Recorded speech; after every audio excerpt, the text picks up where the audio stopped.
Hey guys, কি খবৰ সকলোৰে? আপোনালোকৰ ফালে চাগে ৰাস গ'লেই ন?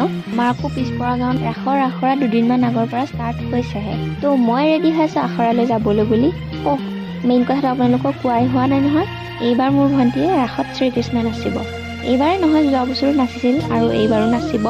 ত' আমি হৈ আছোঁ ৰেডি আখৰালৈ যাবলৈ বুলি। ৰেডি হৈ ঘৰ বাহিৰ ওলাই দেখিছোঁ মহাশয় আকৌ আমাৰ লগত যাবলৈ মন। সেয়েহে আমাৰ আগে পিছে কেকু মেকুকৈ ঘূৰি ফুৰিছিল। আৰু এয়া হৈছে আমাৰ গুণো, আমি ৰাস্তা দিখাত হোৱা মুটকে।